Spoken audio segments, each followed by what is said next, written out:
prioritats i les estratègies de futur de la nostra entitat. Us deixo doncs amb la xerrada i en les properes setmanes anireu també rebent informació sobre les properes taules que hi haurà durant aquest mes de maig i també juny. Que us ho passeu bé. Molt bon dia, gràcies Carles, gràcies a tots per acompanyar-nos en aquest acte. No sé si se m'està acoplant.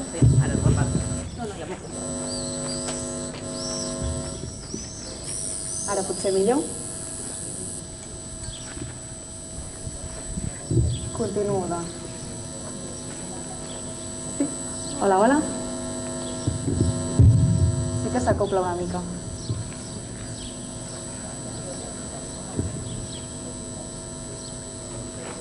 Què voleu que fem?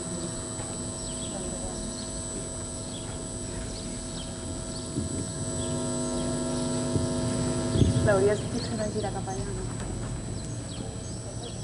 Ara potser més?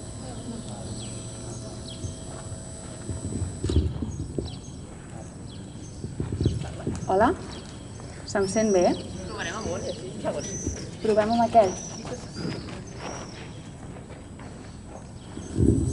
Hola, hola, hola. Ara em sentiu millor? No se senten malament, eh? Doncs va, tirem així, si us sembla.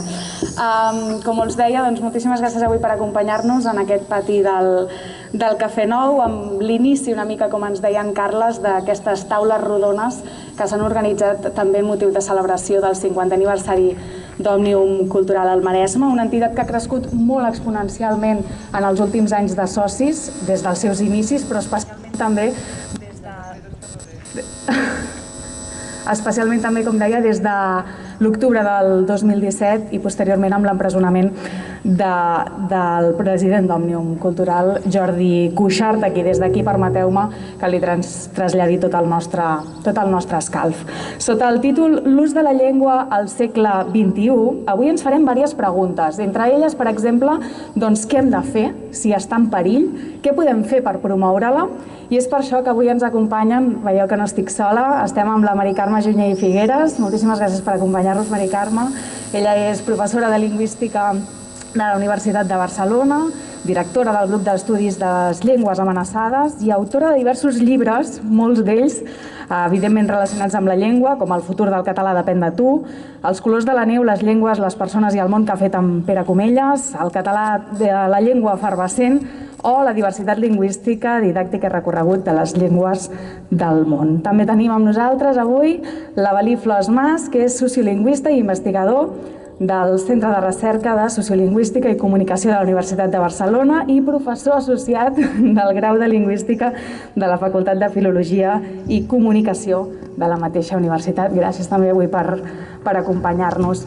Fetes les presentacions, ja sabeu qui som tots, doncs parlem una mica del funcionament. He proposat que aquesta taula rodona sigui una mica a tall de conversa, que puguem posar reflexions sobre la taula que no tenim però que ens l'imaginem, una conversa entre els ponents i jo mateixa, però sobretot entre ells, i tot el que quedi al pap, totes aquelles reflexions, qüestions, preguntes que us genereu vosaltres, al públic, si us sembla les deixem pel final, que obrirem un torn obert de preguntes. Recordeu per això no moure les cadires i mantenir la distància social i evidentment no retirar-vos la mascareta. Així que si us sembla, comencem. Jo llenço, podríem dir, la primera de les qüestions, que evidentment passa per preguntar-vos quin és l'estat actual de la llengua catalana, o almenys com el definiríeu. Que comenci qui vulgui. Molt bé, moltes gràcies. Moltes gràcies per la invitació a Òmnium del Maresme.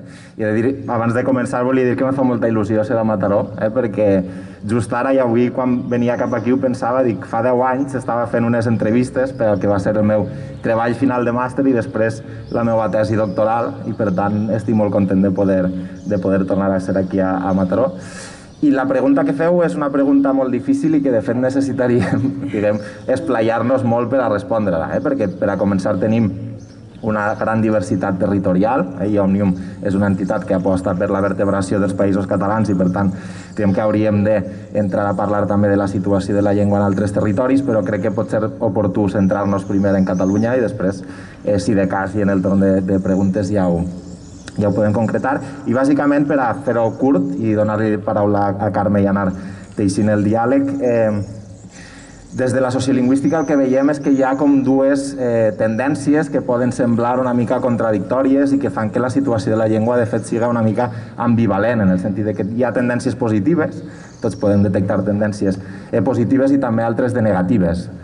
Fonamentalment, tendències positives de caràcter intern pròpies del funcionament de la comunitat, en el sentit que el català és una llengua que, a pesar de la seva situació de minorització, té una certa capacitat d'atracció. I això fonamentalment vol dir diferents coses. Una és que hi ha més persones que s'identifiquen i que parlen la llengua en el seu dia a dia que persones que la tenen com a primera llengua. Això és un símptoma que és interessant i que és bastant distintiu del català respecte a altres comunitats lingüístiques minoritzades. I això és important de recalcar també l'aportació d'aquestes persones que, sense tenir el català com a primera llengua, l'adopten i la fan servir en el seu dia a dia, i potser aquesta és la situació d'algunes de les persones que ens acompanyen entre el públic. Després, una altra tendència positiva: hi ha més persones que transmeten la llengua als seus descendents que persones que la tenen com a primera llengua. I aquest és el mecanisme fonamental pel qual se reprodueixen les llengües, i en aquest sentit és una altra tendència positiva.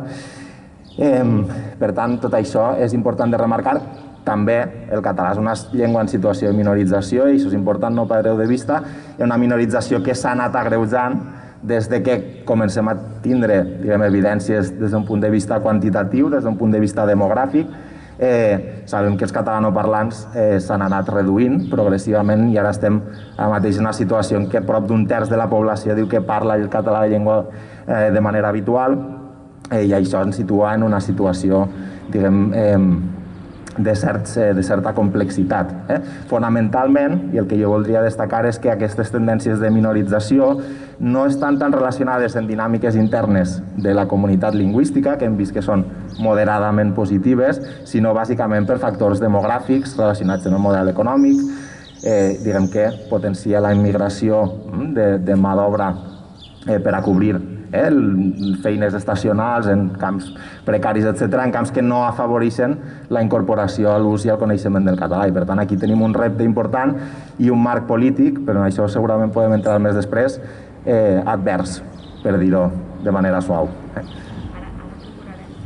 Ara procurarem, anirem segurament desgranant una mica tots aquests conceptes que ja has anat posant en aquest debat. Carme, et dono la paraula. Tu com definiries una mica aquesta situació? En quins àmbits potser s'utilitza més o menys la llengua catalana?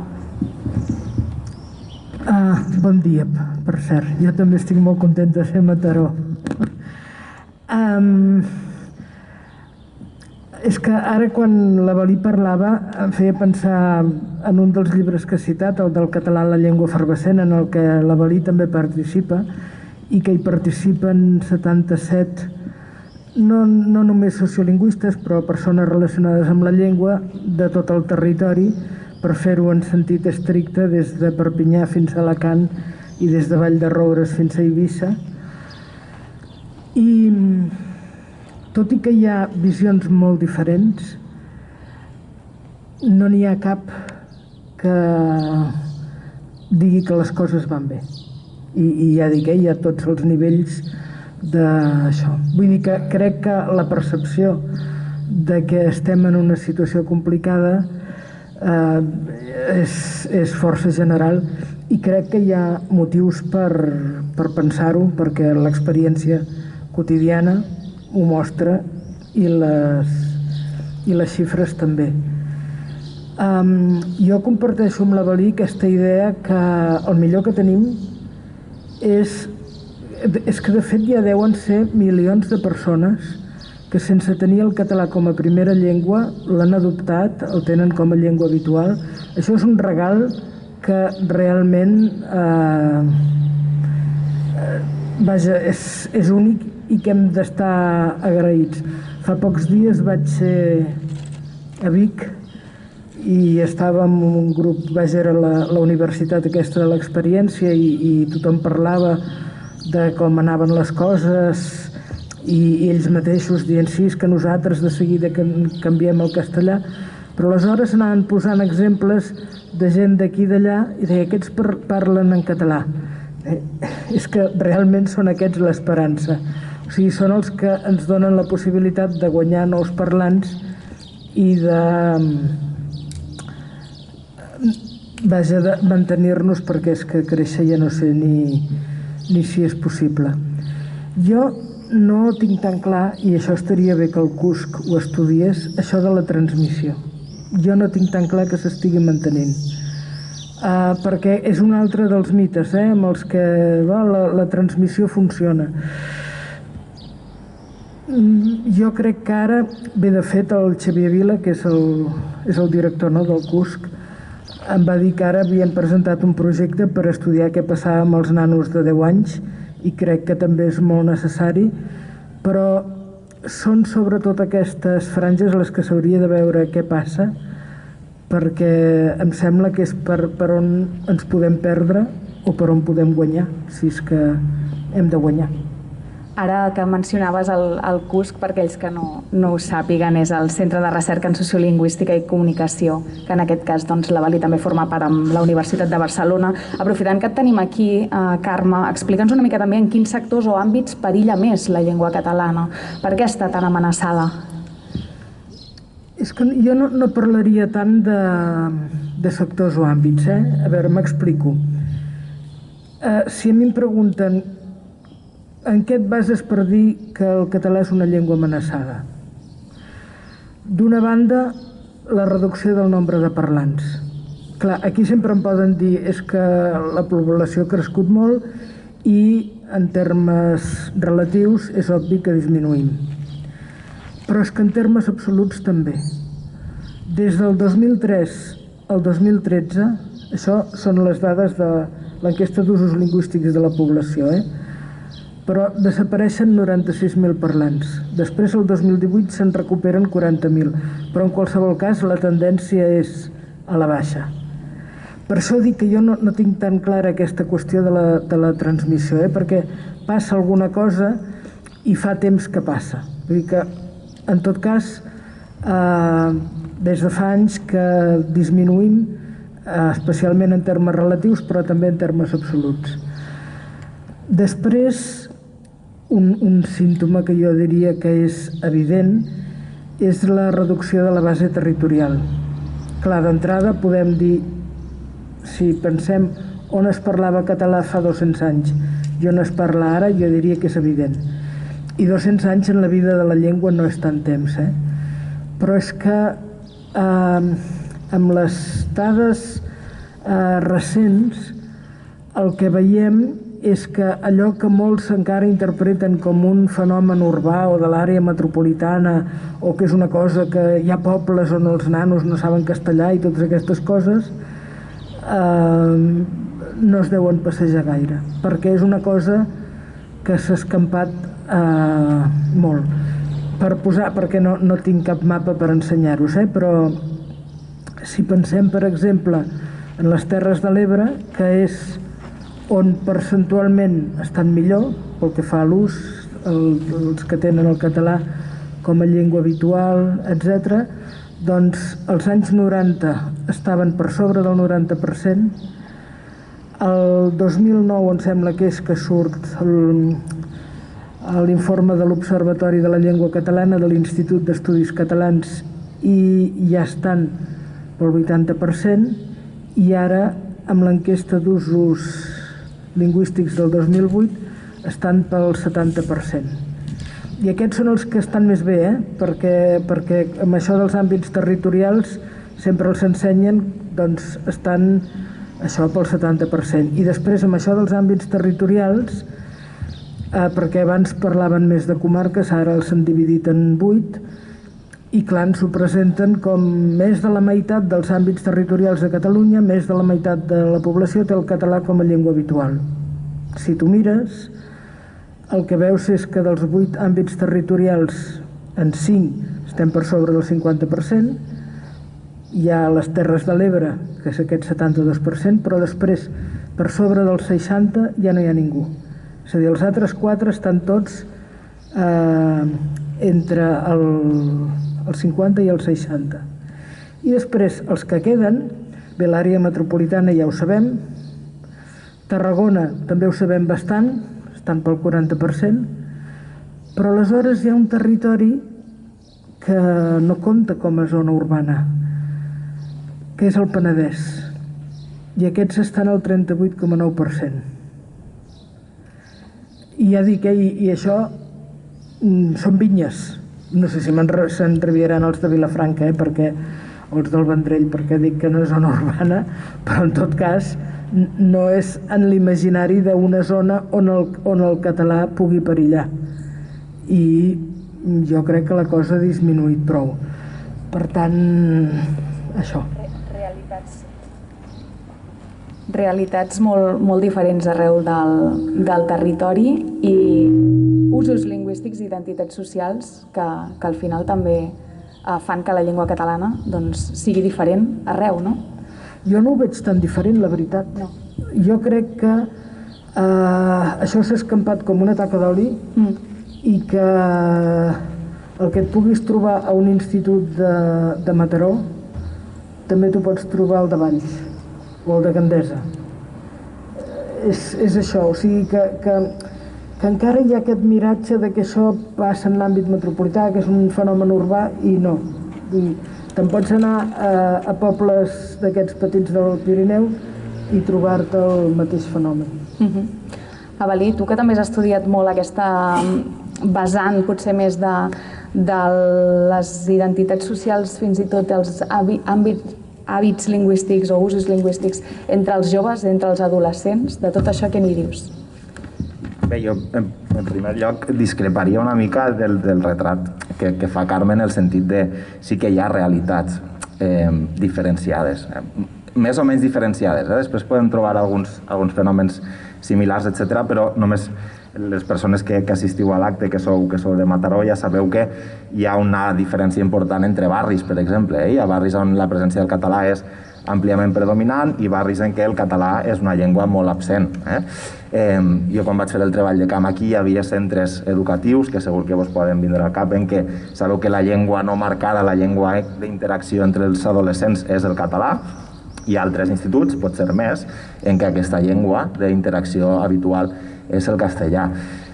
El que sí que podem veure, i això jo crec que és important de remarcar-ho també, és a dir, no hem de perdre de vista les tendències negatives, però també aquelles tendències positives. Si voleu, potser Carme i jo estarem tot el diàleg dient això va malament, això va bé. Jo crec que cap dels dos pensem, soc jove i valencià, i això també me fa tindre una certa perspectiva sobre algunes coses. Per tant, jo crec que ni Carme ni jo no tenim una perspectiva de que o tot és blanc o tot és negre, però en tot cas sí que potser anirà bé fer aquesta alternança, pot ser interessant. El que vaig veure, i parlaré de Mataró perquè som aquí, el que vaig veure, i crec que és una cosa que és interessant, és que amb independència de la llengua primera dels estudiants, i amb algunes excepcions, perquè hi havia alguns adolescents que tenien clares resistències cap a l'ús de la llengua, però el que predominava a nivell general era que tots els estudiants coneixien les dues llengües més o menys bé, de manera que generalment els catalanoparlants saben una mica més de castellà i el parlen amb més naturalitat que no a l'inrevés, però en general sabem les dues llengües i el que trobem és unes tendències adaptatives que van a dues bandes. Moltes vegades en el discurs públic fem una certa simplificació dient és que els catalanoparlants sempre estem convergint cap al castellà, però això ens fa perdre de vista que hi ha moltes persones que no són catalanoparlants inicials i que també estan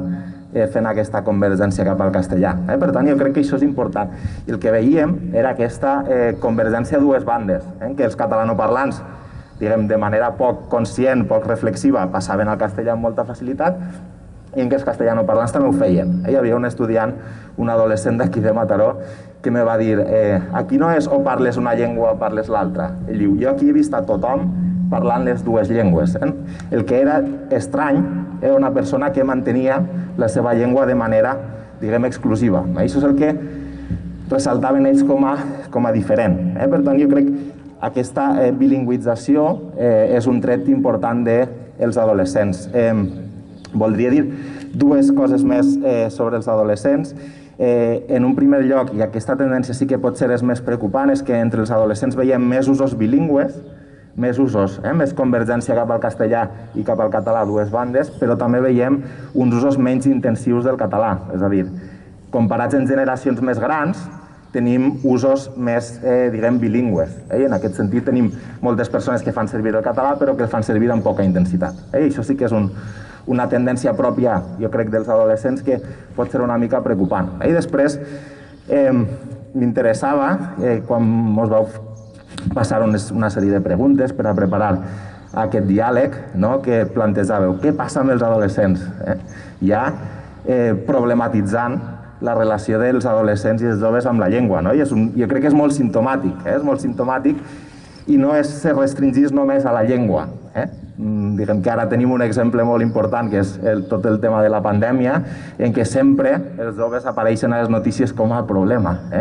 Van de festa, no tenen consciència, etc. I després tenim tota una sèrie de problemes estructurals que no depenen dels joves, i és que no s'ha regulat el teletreball, als transports públics anem tots, anxovats, no hi ha testeig massiu, etc. Tenim tota una sèrie de problemes estructurals que depenen de polítiques sobre els quals no posem el focus, i en canvi ens centrem en posar, la culpabilitat de el català no va bé perquè els joves no el parlen. Hauríem d'entrar a veure exactament com es comporten els joves i per què fan o no fan ús de la llengua. D'aquesta manera podem fer polítiques més efectives.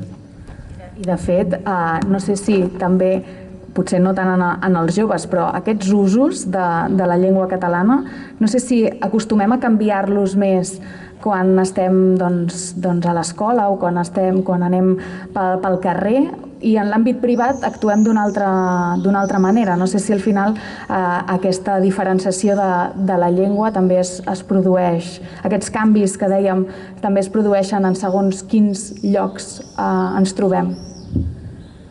Sí, aquí n'hi hauria una segona qüestió que entraríem en diàleg en el que ha comentat Carme abans, que diu, jo no m'agrada parlar d'àmbits perquè crec que les tendències preocupants són generalitzades, que no depenen d'àmbits, però jo crec que sí que depenen una mica dels àmbits. És a dir, en aquells àmbits en què se pot regular, se pot fer polítiques lingüístiques per a potenciar l'ús de la llengua minoritzada, trobem més ús de la llengua.